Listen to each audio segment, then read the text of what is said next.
A continuación le damos la bienvenida a Jaime Franqui Rodríguez, vicerrector, sede Bogotá, Universidad Nacional de Colombia. Lo invitamos a que suba al escenario.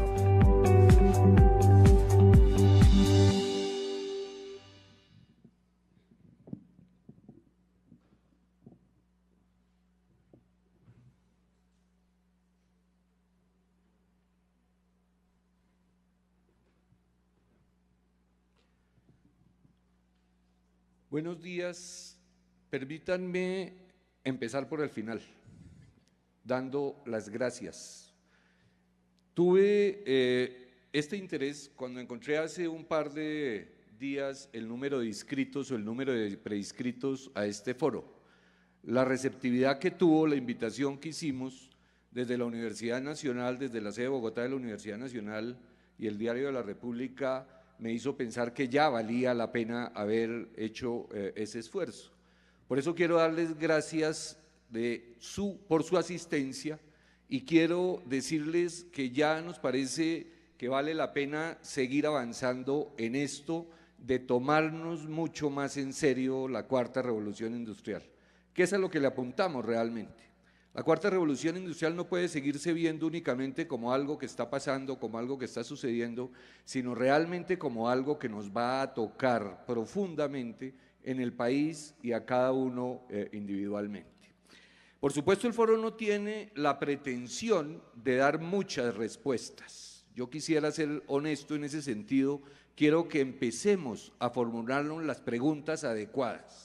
Quiero que empecemos a pensar eso desde la perspectiva que nos corresponde en este contexto, en esta situación, en este país, con nuestros recursos y con nuestras posibilidades reales.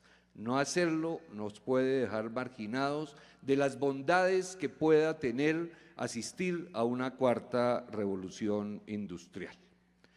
Encontré hace un par de décadas una excelente frase en el almanaque Bristol, ese almanaque pintoresco que lleva ya muchas décadas circulando en el país y que curiosamente todavía circula al comienzo del año. Hay tres clases de personas: los que hacen que las cosas pasen, los que ven las cosas pasar y los que preguntan qué pasó. Yo me pongo a pensar en ocasiones si esto no es escalable también a los países. Hay países que hacen que las cosas pasen, hay países que ven las cosas pasar y hay países que preguntan qué pasó.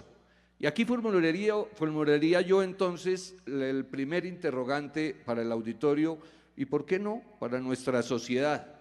¿Qué tipo de país queremos ser en este siglo XXI? ¿Qué tipo de país queremos que dejemos y heredemos para las futuras generaciones? Pero además, frente a esto, y ya creo que empieza a verse un poco en las dos presentaciones que me antecedieron, tenemos también que identificar cuál es la actitud de las personas frente a esta cuarta revolución industrial. Y encontramos distintas actitudes. La actitud de aquellos apologistas que ven en la cuarta revolución industrial toda suerte de posibilidades y sin ningún tipo de cuestionamientos frente a lo que viene.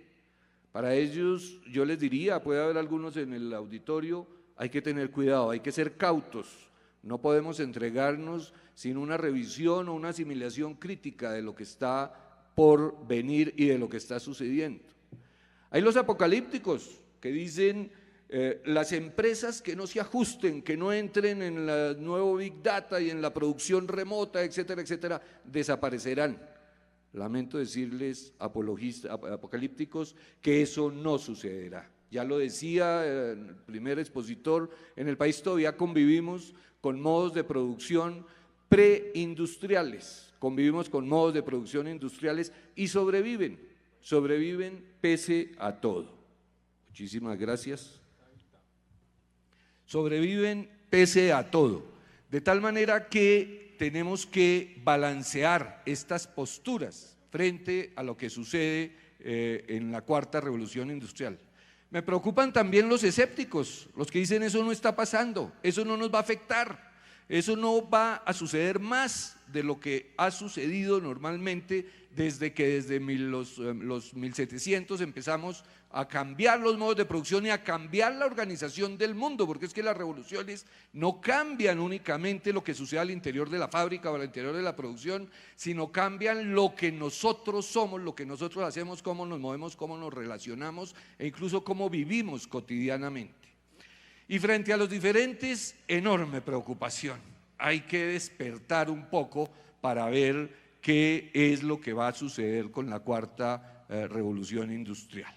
De tal manera que con este pequeño preámbulo empecemos, porque quiero presentarles 2 o 3 ideas desde una perspectiva que liga la realidad de lo que va a ser con un análisis casi académico.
Para los de mi generación y generaciones anteriores, un clásico de la ciencia ficción, 2001, Odisea del Espacio, Stanley Kubrick, 1968.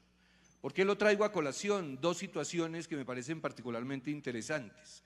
Uno, por el contraste fuerte, radical, entre lo que somos, de dónde venimos y lo que podríamos llegar a ser y cómo podríamos movernos en un futuro. Pero por otra razón, en la película HAL 9000, una máquina inteligente, logra tomarse la nave espacial en una de las expediciones que se hacían dentro de la película, con una particularidad: para tranquilidad de la humanidad, esta máquina inteligente termina siendo desactivada por el protagonista y suplica al final que no la desactive. Para los apocalípticos esta es una tranquilidad, saber que las máquinas eventualmente no van a llegar a tener el control total. Pero también me interesa por un tercer motivo particular haber traído esta escena a este foro. En 1968 ya estábamos pendientes de la inteligencia artificial. El término fue acuñado en 1956. O sea que esto que está sucediendo ahora no sucede de un momento para otro, ya estábamos advertidos, ya habíamos tenido mucha discusión y reflexión, e incluso desde el punto de vista de la ciencia ficción de Hollywood se había trabajado el tema de la inteligencia artificial. En 1996, Deep Blue, la máquina IBM, le gana a Kasparov en una partida de ajedrez. Estamos hablando de más de 20 años.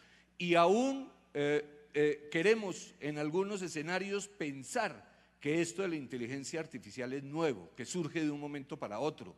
¿No nos habíamos preguntado por esto? ¿Por qué no nos habíamos preguntado por esto? ¿Por qué hemos dejado que las cosas avancen y que las cosas pasen sin tomar algún tipo de medidas o sin reaccionar ante lo que venía sucediendo? Iniciemos con 3 ideas que quiero presentar el día de hoy para dejar como marco de lo que ustedes van a ver y que seguramente permitirán darle una referencia de lo que van a hablar los especialistas. La primera, el Big Bang. El Big Bang no es un término que yo haya acuñado, realmente lo heredo de un experto en el ámbito de lo digital, que presentó una charla que denominó de esta forma hace aproximadamente unos 20 años. El Big Bang significa un cambio profundo, un cambio total. El Big Bang es el que permite que estemos o que nos movamos hoy en el entorno virtual o en el entorno digital. Si uno mira la historia de la humanidad en referencia al entorno, puede identificar 3 estadios diferentes. Un estadio natural, en el que el orden de las cosas del entorno está regulado por la naturaleza. Un entorno artificial, en el que el orden de las cosas está regulado fundamentalmente por el hombre. Y un entorno virtual que estamos creando y que se está desarrollando cada vez más, que tiene una regulación completamente diferente. El Internet de las cosas hace ya parte de una manifestación muy clara y contundente de ese entorno virtual. Pero quisiera la primera reflexión también para entender como marco de lo que viene más adelante. Un entorno no reemplaza al otro, ni lo sustituye, se sobrepone. Lo artificial se sobrepuso a lo natural y convive con lo natural. Y ojalá pudiéramos entender algún día que debe convivir armónicamente con lo natural.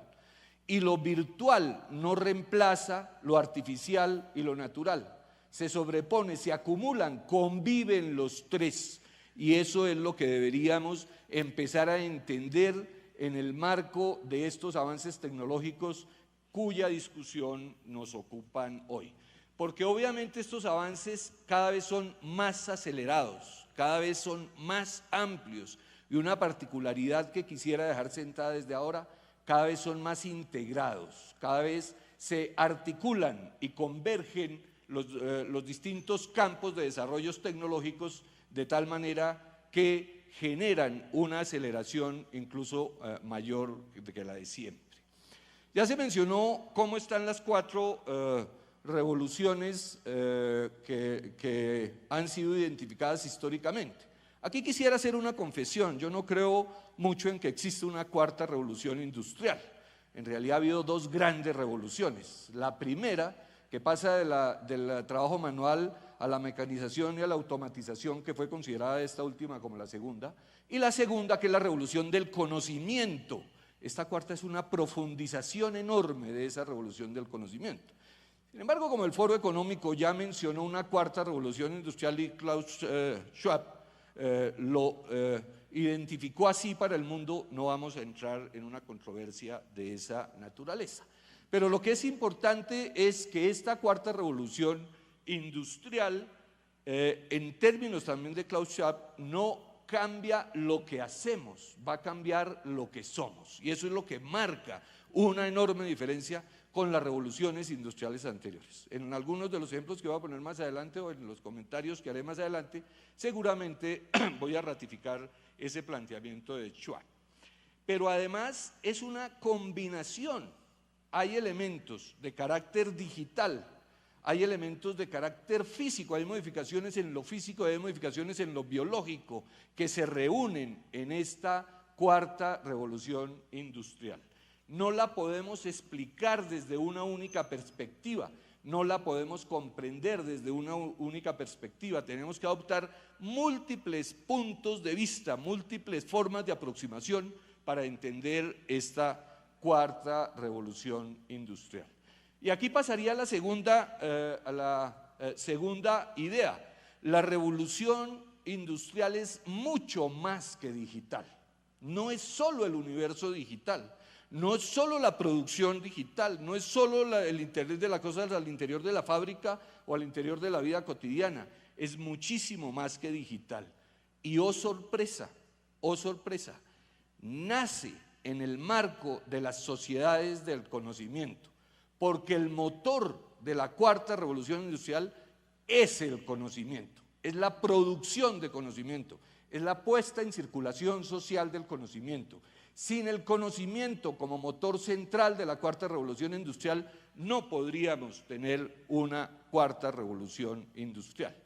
Identifiquemos además que estas sociedades del conocimiento, en las que nace la 4ª revolución industrial, tienen unas características de las cuales solo voy a mencionar 3.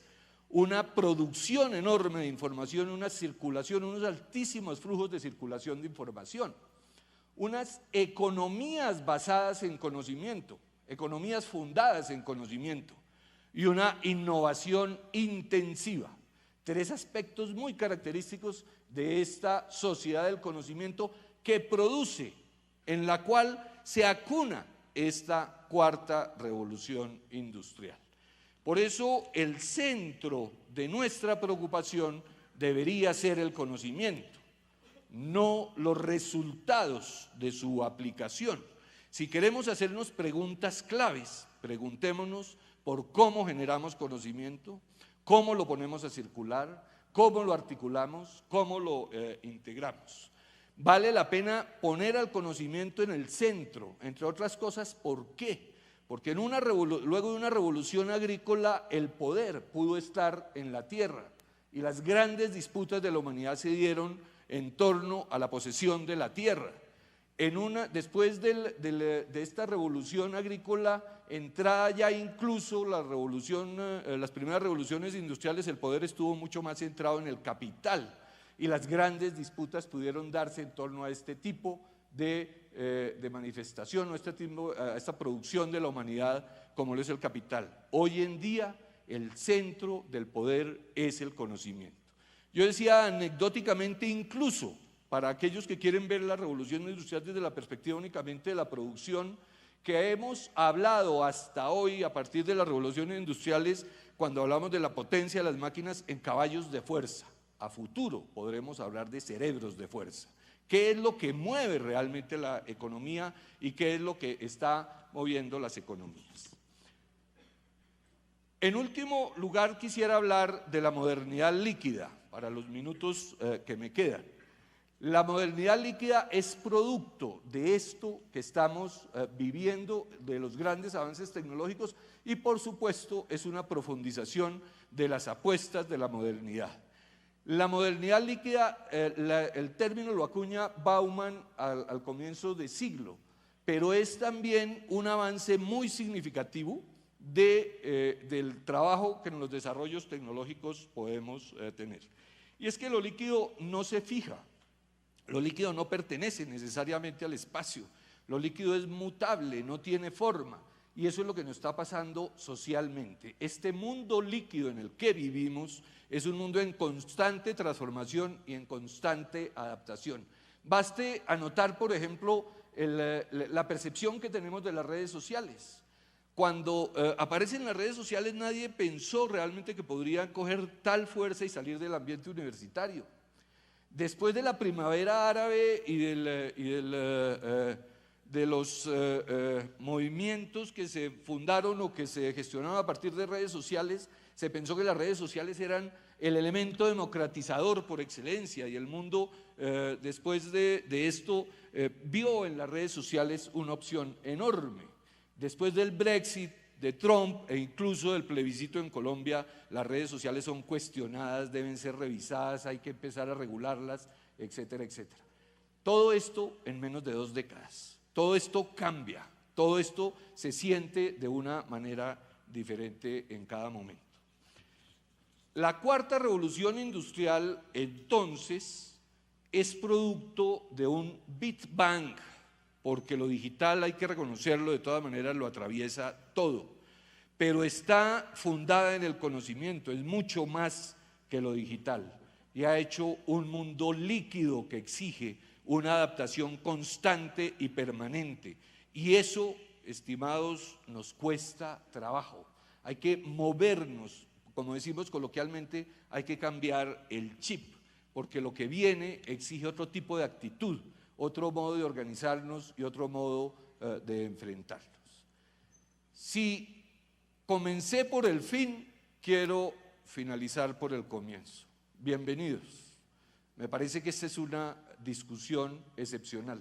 Espero que la aprovechemos, espero que la podamos desarrollar en mucho más amplitud y con muchísimo mayor profundidad que lo que la hemos desarrollado ahora. Quisiera recordar un poco en tono crítico lo que Alejandro Piscitelli en Ciberculturas mencionaba, para que sirva también de reflexión en estos 2 días. No es lo mismo estar desconectados en el norte, donde se desconectan por hartazgo, que estar desconectados en el sur, donde nos desconectamos por privación. Hay un compromiso de carácter social que hay que revisar en todas estas cosas que están sucediendo. Pero como dijera el proverbio árabe, el mejor tiempo para sembrar un árbol fue hace 30 años. El segundo mejor tiempo es aquí, hoy y ahora. Bienvenidos, muchas gracias.